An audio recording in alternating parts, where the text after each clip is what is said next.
Eu vou mostrar para vocês aqui um diagrama que eu construí, só para a título de vos dar uma ideia da maneira como eu vejo a coisa. Então, assim, essas tarjas, né, o tamanho dessas barrinhas pretas representam o grau de importância, digamos assim, de preponderância de cada uma dessas três fases, matéria, energia e espírito, nas diferentes tipos de formas que a gente vê. E assim, as barras cheias indicam que elas estão lá. A barra vazia, que a gente vê o alfa pequeno e bem vazio aqui na matéria inerte, não significa que o alfa não esteja presente. Significa que as leis, né, o elemento orientador imaterial está presente na forma da consciência universal, né, da lei de Deus, né, que seria um aspecto de alfa não individuado, que seriam as leis determinísticas que regem o comportamento da matéria. Né? Porque sempre todas as três fases estão presentes em todas as individuações do universo, gama, beta e alfa. Bom, então o que a gente tem aqui é o seguinte: na matéria inerte a gente vê matéria e energia muito claramente, a gente percebe o psiquismo, né, o espírito, o alfa, através da lei, de uma lei, né, que se manifesta em várias leis determinísticas, que não dão margens para liberdade alguma, né, na matéria. É a lei que vai conduzindo o processo evolutivo.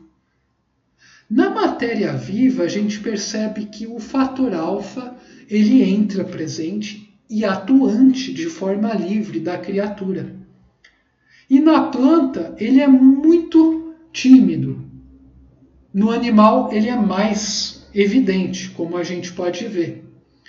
E sendo que gama e beta, eles ainda são muito, né? O animal é muito físico, né? Apesar de ter um psiquismo diretor, né? Ser muito diferente de uma pedra, ele é regido pelos sentidos, por coisas sensórias, né? No homem, o alfa adquire um grau que desponta inicialmente como racionalidade. E a energia, né? Presente sempre. E o gama começa a ter um aspecto menos preponderante, mas ainda muito existente. Vou dar um exemplo para vocês, né? O corpo humano, comparado a de todas as outras espécies, ele é muito mais frágil, muito mais inadequado para a vida no ambiente terrestre, né? Quer dizer, a gente não tem as garras dos tigres, a força dos ursos, a capacidade perceptiva de uma gazela, né? Um simples roçar de uma folha, ela percebe o som. Um passarinho, né? Um mosquito, um pernilongo, ele consegue perceber gradientes de pressão muito, muito, muito pequenos e nós não conseguimos, né? Se aproxima a mão de um pernilongo bem devagar, ele já sente a presença e sai voando. Tanto que é difícil você bater, né, e matar um pernilongo. Então, assim, em termos sensitivos, em termos de força, né, física, de agilidade, né, uma puma dá um salto de 9 metros, né?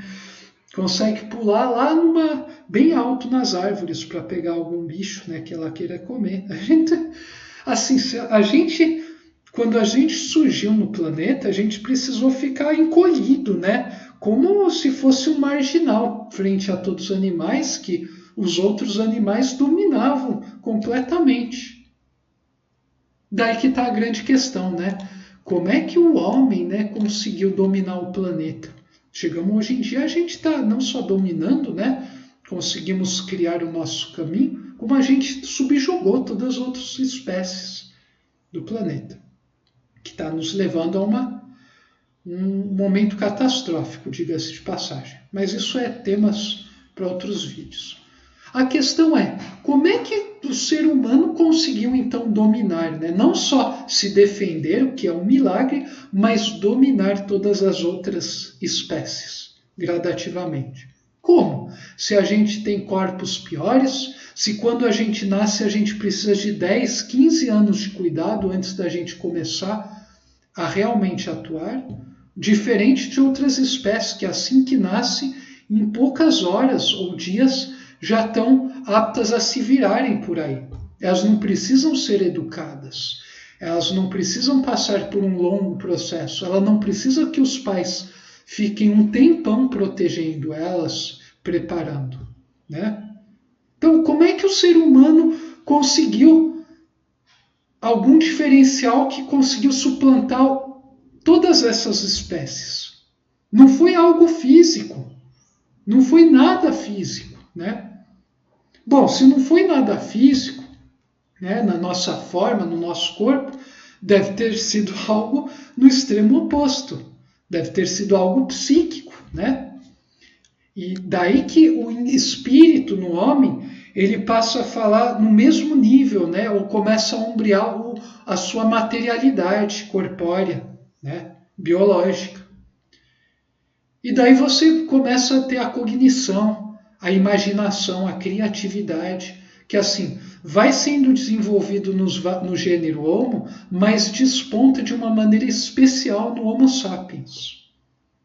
E a partir daí você tem a revolução cognitiva, depois a revolução agrícola, surgem cidades, divisão de tarefas, e daí você vai, surgem religiões, tal, revolução científica e revolução industrial, e daí você tem a sociedade hoje altamente tecnológica, cultural, um crescimento exponencial que consegue apontar para a espiritualidade, né?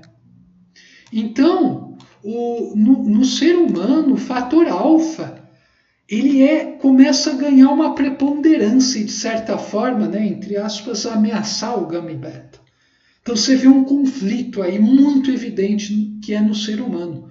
É um ser humano a espécie onde há conflitos intensos. No animal não há conflitos. Na planta não há conflitos. A matéria inerte só obedece, né? No homem você vê um conflito forte entre matéria e espírito, entre real e ideal. Só no homem. E então o alfa aqui passa a ter um equilíbrio com as outras fases.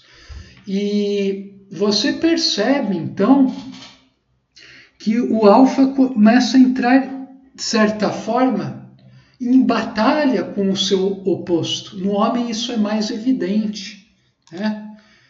Isso é muito interessante, né? Então, não é que você não tenha simultaneamente as três fases, mas o centro de gravidade passa a ficar cada vez mais apontado para o alto. E daí você tem essa comunicação de alfa para gama e de gama para alfa que é incessante no processo evolutivo. Então, a gente está passando, né, por uma fase de transição que vai do animal para o transhumano, né, do homem animal para o homem gênio, ou do animal para o gênio, né? O homem seria uma zona transitória, né? O homem racional, intelectivo e tudo isso seria uma forma transitória entre uma vida animal e uma vida espiritual, né? Orientada já para fins superiores. Nós, no nosso planeta, a nossa humanidade está passando por essa transição hoje em dia. Quem tem olhos para ver fica maravilhado com essa batalha psíquica, né? Batalha no campo espiritual que está se dando entre essas duas formas, sendo que o futuro vai ser um novo mundo, um mundo muito mais evoluído do que esse, apesar de ainda não ser o reino de Deus, né? O regresso ao absoluto. Então, isso aqui, né, quando a gente forjar, né, a gente já teve exemplares desse super-homem ao longo da história, mas quando o gênio, o santo, o místico, o herói não for mais exceção, mas se tornar a regra, você vai ter a predominância do espírito sobre a matéria. Você vai continuar tendo corpos materiais, né? Corpos energéticos, etéricos, né, astrais, né, esses envoltórios do seu espírito, né, e você vai continuar tendo um corpo denso, mas esse corpo denso vai ser mais depurado, a sua vida, né, os outros corpos também, sua vida vai ser mais orientada, né, muito mais orientada, e você vai se guiar de fato por princípios superiores. Então, esse é o destino que nos aguarda. E é com esse espírito que você deve estar lendo, estudando, percebendo na sua vida e aplicando em vida tudo o que está contido nesse capítulo 51. Porque se você não fizer o combo completo, que eu estou sempre indicando você, estimulando a fazer, e isso é contigo, meu amigo, não é comigo. Se você não fizer isso, sua vida não vai progredir, né? E o que a gente mais precisa é progredir em vida e na vida, pela vida. E no vídeo que vem, a gente vai ainda falar de mais coisas interessantes. A gente se vê lá. Saudações fraternas.